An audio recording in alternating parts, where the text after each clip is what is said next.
What do the kids say these days? This is diabolical. This is the nastiest of nasty work. 71 seconds.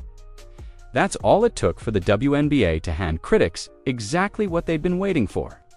A stretch of basketball so sloppy, so unwatchable, that fans didn't call it a highlight reel. They called it a circus act. It was supposed to be just another night of hoops, with the Fever and the Valkyries battling it out. But instead, it turned into what many are calling the worst display of professional basketball in history. Missed layups, botched passes, and defense that looked more like confusion than competition. Within hours, the clip went viral, spreading across social media faster than the league could contain it. Warning, the following footage contains an unstoppable force. The pass, stolen, Angel Reese. A force in the paint. This is what Angel does so well. A force on the boards. One of the most prolific rebounders our game has ever seen. A force all over the court. For a dagger, Angel Reese. Angel Reese is a force, and your team is a very movable object. Viewer discretion is advised. That's just Angel being... Memes, edits, and brutal comparisons to middle school basketball flooded the internet. But here's the thing. This wasn't just a bad game. This was a moment that cut to the heart of the WNBA's biggest problem. And it's only getting worse. Y'all ain't gonna believe. The WNBA has released an Angel Reese video. One of those warning videos. I haven't watched it yet. I haven't watched it. I was like, did I just get scent-tailed? Did I get scent-tailed? Before those infamous 71 seconds set social media ablaze, there was already tension in the air surrounding the WNBA. This wasn't just about a single clip or a random game. The league had been building hype around its rising stars, pushing narratives and desperately trying to capture the attention of a skeptical sports world. And leading the charge in that campaign was none other than Angel Reese. The WNBA had painted Reese as an unstoppable force. Promotional videos described her dominance in the paint, her rebounding skills, and her presence on the court as though she was rewriting the physics of basketball. The saga with the WNBA will continue, bruh, because it's looking more and more like Ripley's circus than an actual basketball league. An unstoppable force in motion stays in motion, the campaign boasted, trying to brand her as a player opponents couldn't contain. But this narrative clashed with reality fans had been watching all season. Her team sat at 9 wins and 30 losses. Her shooting efficiency wavered. Her turnover rate raised eyebrows. Still, the league seemed determined to push her as the face of a new era when the Fever matched up against the Valkyries. It was supposed to be another chance to showcase this so-called unstoppable energy. Broadcasters hyped it up, fans tuned in with expectations set, and the league saw it as an opportunity to highlight its stars. But those expectations quickly crumbled. What was meant to be a showcase turned into one of the most embarrassing stretches of play the league has ever delivered. In off the glass. How about steal number 4 for LA with the runway? Oh, she lost it going up. She was going to try to yam that one down. I don't know if she's going to get in trouble for that one as she came back. Even before the clip emerged online, the cracks were visible. Fans noticed sloppy execution, awkward plays, and an overall lack of intensity. Instead of seeing a product worthy of primetime coverage, they saw disorganization and lethargy. Commentators couldn't hide their discomfort as possession. Possession looked disjointed. For loyal fans, it was frustrating. For casual viewers, it was confirmation of every criticism they had heard about the league. But the real turning point came when those 71 seconds were clipped, packaged, and unleashed online. When it comes to the WNBA, but guys, watch this here, bro. This is just one clip. Watch this. Watch this. Off the glass. Watch this, bro. How about steal number... Look at this. Coast to coast. Up, I'm finna dunk. Up, I'm not. Oh, my God. Suddenly, the world wasn't looking at Angel Reese as a superstar in the making. Instead, the WNBA was being mocked for trying to sell hype that didn't match the reality on the floor. And with Caitlin Clark out of action, there was no star power to offset the damage. The hype machine had backfired. Instead of inspiring fans, the promotional buildup only amplified the embarrassment. People didn't just see a bad game. They saw the collapse of a narrative that had been sold to them for weeks. And when that happens, the backlash isn't quiet. It's explosive, because if the buildup was supposed to cement Angel Reese and the league's reputation, the 71 seconds that followed did the exact opposite. And the fallout from that disaster would spread far beyond one game. But as bad as the hype was, the footage itself was even worse. And once people watched those 71 seconds, the ridicule reached a whole new level. I'm not sure it just set women's basketball back. I think it may have set women's sports back. Like 94 years. I mean, serious. I'm picturing women now out in the field somewhere in 1882, holding their dresses up, trying to kick a soccer ball. It's oh my God.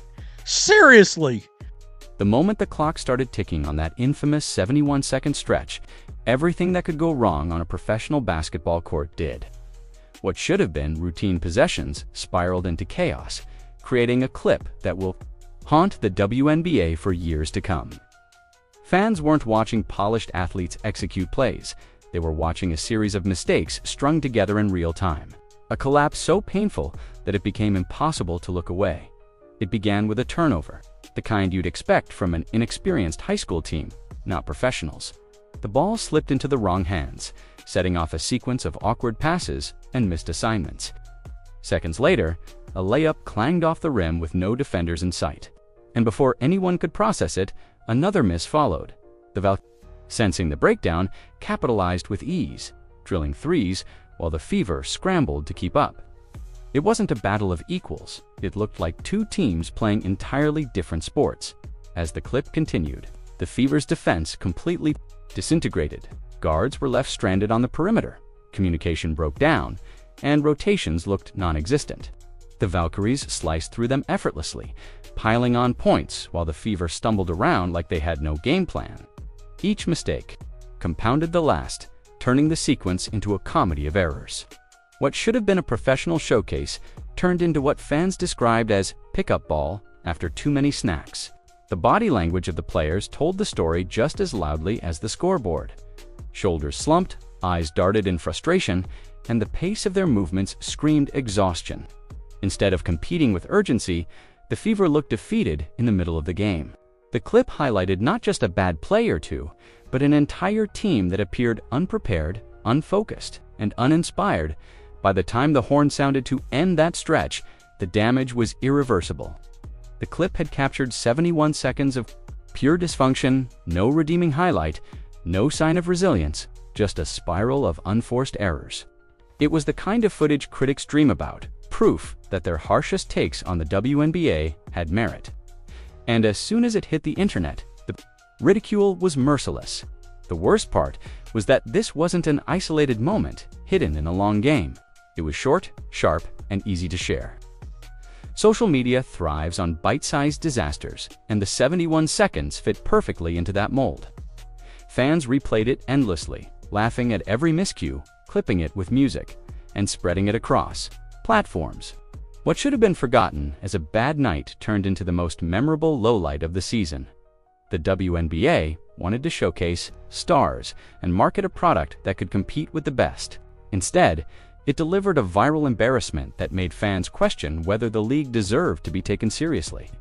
And if the play itself wasn't damning enough, the reaction online was even harsher, turning 71 seconds of bad basketball into a cultural punchline. The moment those 71 seconds hit the internet, the reaction was immediate and brutal. What the WNBA might have brushed off as just another bad stretch quickly spiraled into a full-blown crisis as fans, critics, and even casual observers piled on. The clip didn't just circulate, it exploded, turning into a viral spectacle that spread across Twitter, YouTube, TikTok, and Facebook within hours. Everyone had something to say, and almost none of it was kind. Comment sections lit up with ruthless comparisons. Some called it elementary school basketball at best, while others claimed local high school teams would run circles around both squads.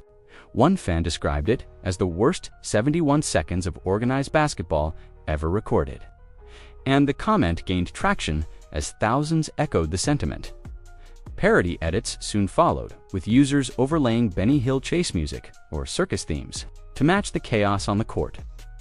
What was supposed to be professional, basketball was now being framed as slapstick comedy. The frustration wasn't just about the bad play, It was about the league's ongoing credibility issues.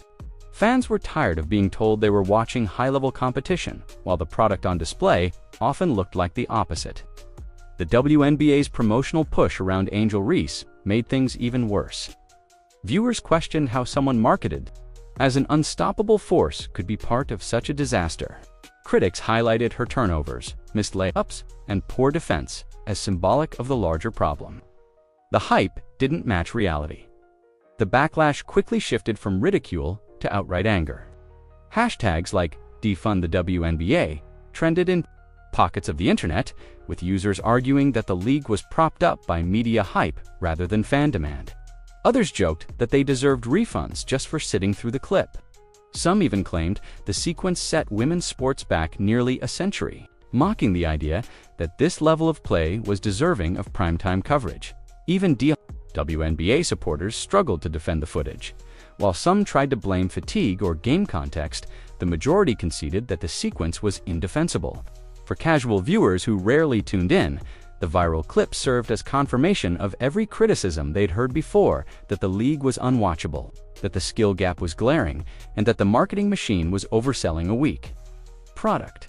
And the damage didn't stop there. Sports talk shows picked up the clip, late-night comedians joked about it, and reaction channels dissected it frame by frame.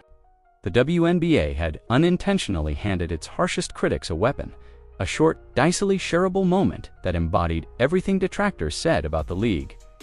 What stung the most wasn't just the embarrassment, it was how quickly the narrative slipped out of the league's control. Instead of highlighting talent, the conversation became about incompetence. Instead of inspiring new fans, the clip repelled them.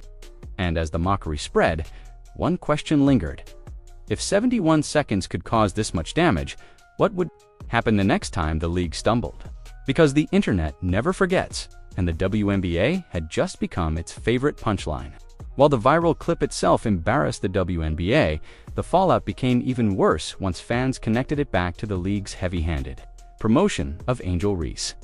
In the weeks leading up to the game, the WNBA had rolled out flashy highlight packages branding Reese as an unstoppable force. Dramatic narration promised that defenders would learn physics the hard way when facing her in the paint. The campaign was meant to elevate her into the spotlight, positioning her as the face of a new generation. But once the footage of those 71 seconds dropped, the narrative completely collapsed. Fans didn't just laugh at the clip, they held it up as proof that the league was selling them a false product. Social media erupted with comments asking where all the unstoppable force moments were when Reese struggled with missed layups and turnovers. Memes juxtaposed the WNBA's glowing promotion with her stat line: second in turnovers despite playing fewer games, averaging nearly 4 giveaways per night, and shooting inconsistently at best. Critics pointed out that she had more turnovers than assists and a team record of 9 wins and 30 losses. Hardly the resume of a dominant star, what stung even more was the comparison to Caitlin Clark. Fans highlighted that Clark, standing 6 feet tall, averaged more blocked shots than Reese, who is 6'4". That single stat became a rallying point for critics, who argued the WNBA was force-feeding audiences a star who didn't deserve the hype. Instead of convincing casual fans that Reese was elite, the league's narrative backfired, painting her as the poster child for exaggerated marketing. The backlash wasn't just personal, it became symbolic. To many, Angel Reese represented the league's broader problem, a willingness to push storylines that didn't align with reality. Viewers resented being told they were watching an unstoppable force when the numbers told a different story. And once the 71-second disaster hit the internet, those doubts turned into ridicule. The WNBA had handed critics the perfect clip to mock both Reese and the league's credibility in one shot. Even Reese's supporters struggled to spin the situation. While some argued that one bad game shouldn't define her career, others admitted the promotional campaign had set her up for failure. By putting so much weight on her shoulders before she proved herself on the court, the league had created impossible expectations. Every missed shot, every turnover, and every viral lowlight now carried twice the weight, because it directly contradicted the branding. Instead of elevating Angel Reese into superstardom, the unstoppable force narrative became a punchline. Fans no longer saw it as inspiring, They saw it as false advertising. And in the unforgiving world of online sports culture, perception is everything. The very campaign designed to build her legacy had instead turned her into the centerpiece of the league's most humiliating moment. But the fallout didn't stop with Angel. The backlash soon grew into something much larger, a reckoning with the WNBA's entire marketing strategy. The humiliation of those 71 seconds didn't just highlight poor basketball, it exposed a marketing strategy that has haunted the WNBA for years. The league has consistently tried to manufacture stars instead of letting them naturally emerge, and the Angel Reese fiasco was the clearest example yet. By pouring resources into flashy videos, dramatic taglines, and exaggerated claims, the WNBA thought it could create a superstar out of thin air. But when the on-court product failed to match the promotion, fans felt duped. This isn't a new problem. The league has long relied on media partners like ESPN to push storylines that casual fans don't always buy into. Instead of focusing on authentic competition, broadcasts often center on narratives of empowerment, rivalries, and must-see matchups. The issue is that when the basketball doesn't deliver, those storylines ring hollow. The 71-second clip was damning not just because it was sloppy, but because it directly contradicted the image ESPN and the WNBA had spent weeks selling. Fans are sharper than the league gives them credit for. They can tell when they're being oversold, and they don't appreciate it. Comments flooding social media after the viral clip weren't just mocking the play, they were mocking the marketing machine behind it. Phrases like false advertising and stop forcing stars on us became rallying cries. It wasn't just about Angel Reese missing shots, it was about the WNBA promising dominance and delivering chaos. The absence of Caitlin Clark only made matters worse. With Clark sidelined, the league leaned even harder into promoting Reese, trying to fill the vacuum left by its most marketable player. But this desperation was transparent, and fans called it out immediately. Viewers noted that instead of celebrating actual performance, the league seemed intent on propping up whoever fit its preferred image, regardless of results. That choice backfired when Reese became the face of the worst viral moment in league history. The danger of this approach is long-term damage. Every time the WNBA sells hype that doesn't hold up, it chips away at fan trust. Sports audiences want authenticity. They'll rally behind underdogs, embrace flawed heroes, and even love players who struggle, as long as it feels real. But they won't tolerate being lied to. By doubling down on narratives that don't align with reality, the league risks alienating both its core base and potential new fans. The viral backlash proved the marketing problem can't be ignored. For years, critics have said the WNBA relies more on media spin than on its actual product. The 71 seconds of embarrassment confirmed those suspicions in the worst way possible. Now, every highlight package and every promotional video will be scrutinized against the reality on the court. And unless the WNBA changes its approach, fans won't just mock the players, they'll mock the league itself. But if the marketing blunder was damaging, the comparisons that followed were devastating. Because once Caitlin Clark's name entered, the conversation, the contrast, made Angel Reese and the WNBA's hype machine look even worse. The fallout from those 71 seconds grew louder when fans inevitably brought Caitlin Clark into the conversation. Clark, even while sidelined, loomed over the league as the one player who consistently moved the needle. Her name was trending on social media, right alongside the viral clip. And the comparisons between her and Angel Reese quickly turned brutal. Statistically, the contrast was glaring. While the WNBA tried to push Angel Reese as an unstoppable force, the numbers didn't back it up. She averaged nearly 4 turnovers a game, held one of the highest turnover totals in the league, and struggled with efficiency around the rim. Meanwhile, fans pointed out that Clark, standing 6 feet tall, averaged more blocks than Reese, who is 6'4". That single stat went viral, symbolizing what many already believed. Clark brought more to the court, both in performance and excitement, than Reese did, despite the size difference. Beyond the numbers, the energy Clark injected into the league was undeniable. She consistently drew record-breaking ratings, sold out arenas, and attracted fans who had never before paid attention to women's basketball. Reese, on the other hand, generated headlines more for controversy than for dominance. Fans criticized her body language, her missed opportunities, and her tendency to rack up turnovers in key moments. When people compared the two side by side, it wasn't just about skill, it was about impact. Clark was building the league's audience. Reese, critics argued, was dragging it down. The online discourse became vicious. Memes mocked the WNBA's decision to market Reese so heavily, while Clark was sidelined. The league promoted the wrong player, one comment read, echoing the frustration of many fans who felt the league had chosen image over performance. Others joked that Clark's absence during the 71-second disaster proved her value. Even more, if this was what the WNBA looked like without her, then it was clear who the real face of the league should be, even those trying to defend. Reese couldn't escape the shadow of the comparison. Every turnover, every missed layup, and every viral clip was magnified because of the contrast to Clark's precision, court vision, and star power. And while rivalries are often good for sports, this one didn't feel like a healthy competition. It felt like the league was forcing a narrative that fans weren't buying, setting Reese up for failure while unintentionally elevating Clark even further. The damage was twofold. On one hand, Reese became the scapegoat for the league's struggles. On the other, the WNBA exposed just how dependent it was on Caitlin Clark to maintain credibility and relevance.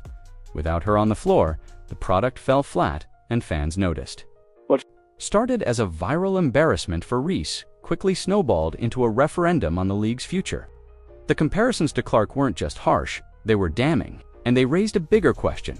If the WNBA can't thrive without Clark, what happens the next time she's not around to carry it? Because the backlash wasn't only about players, it was about the league's identity. And that identity was crumbling. When those 71 seconds of chaos went viral, the WNBA wasn't just battling bad basketball, it was battling a full-blown public relations nightmare. Sports leagues spend millions trying to shape narratives, control images, and protect their brands. But in this case, the WNBA handed its harshest critics the perfect weapon, a clip so embarrassing it did the work for them. Within hours, what should have been forgotten as a sloppy stretch of play became the defining moment of the season. Critics who had long dismissed the league seized the opportunity. Talk shows mocked the clip, reaction videos dissected every turnover, and social media drowned in parody edits. ESPN, which had invested heavily in WNBA coverage, suddenly looked complicit for promoting a product that many fans now compared to middle school basketball. The league's credibility wasn't just questioned, it was shredded. To the casual sports fan who only saw the viral footage, the WNBA wasn't a professional league. It was a punchline. The public relations disaster was magnified by timing. With Caitlin Clark sidelined, the league needed to keep momentum alive. But instead, it showcased a disaster reel that confirmed every negative stereotype. Critics pointed to the footage as proof that without Clark, the WNBA couldn't deliver a watchable product. This narrative quickly spread beyond hardcore sports circles into mainstream pop culture, where perception matters more than context. Even those who never watched a full game felt confident mocking the league. What made the damage worse was how quickly the clip eroded trust in the WNBA's messaging. Fans had just seen Angel Reese labeled an unstoppable force in glossy promotions.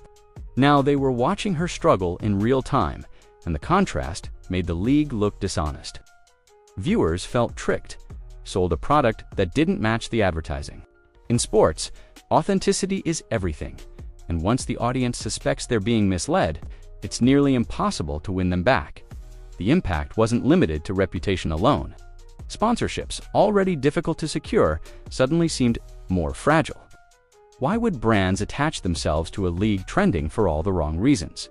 Television networks, too, couldn't ignore the backlash. When fans openly joked that high school games were more entertaining, it raised uncomfortable questions about ratings and future investments.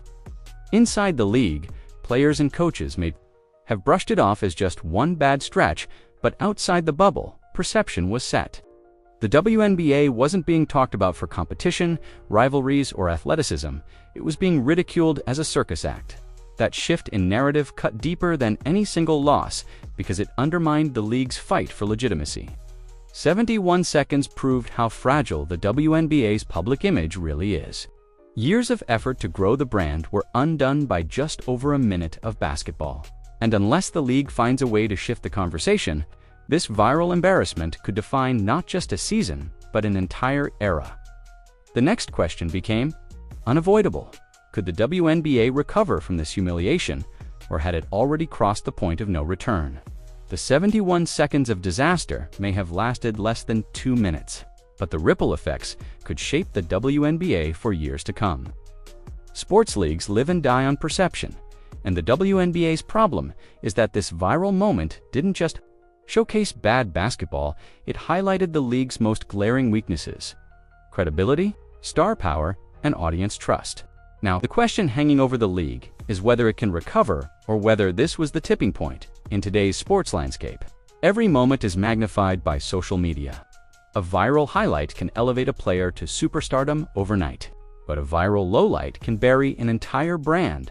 The WNBA found itself on the wrong side of that equation. Instead of celebrating athleticism or drama, fans shared the clip as comedy.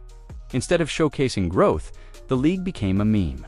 Once that happens, rebuilding respect becomes an uphill climb. The first consequence may be with the fans themselves. Loyal supporters will likely stay, but casual viewers, the ones the WNBA desperately needs to convert, may walk away for good. If their first exposure to the league is 71 seconds of chaos branded as professional basketball, why would they return? Worse, those casual viewers now carry an impression that could take years to undo. The WNBA isn't just competing with itself, it's competing with the NBA, college basketball, and every other sports product that feels more polished. Sponsorships and media deals are another concern. Brands want to attach themselves to moments of triumph, not ridicule. If the league becomes synonymous with poor quality and failed marketing, those sponsorship dollars could dry up. Networks like ESPN, which have already been accused of forcing WNBA coverage, may find it harder to justify giving the league premium slots when clips mocking the product go viral. The league can't afford to alienate the very partners it relies on for survival. For the players, the fallout could cut both ways. Caitlin Clark's stock will continue to rise since her absence highlighted how much the league needs her. Angel Reese, meanwhile, risks becoming the face of the viral disaster. Fair or not, fans will remember her name alongside that clip, and every future mistake will be magnified through the lens of that embarrassment. The rivalry between the two may keep headlines alive. But if one player is constantly associated with failure, the league risks alienating fans instead of uniting them. Ultimately, the WNBA must decide what kind of league it wants to be. Does it keep doubling down on hype and narrative, hoping fans eventually buy in? Or does it pivot toward authenticity, letting stars prove themselves on the court before crowning them as legends? The answer could determine whether the league grows or fades into irrelevance. Because here's the hard truth. If the WNBA doesn't learn from this viral humiliation, the next clip won't just spark laughter. It could signal the beginning of the end for the league's future.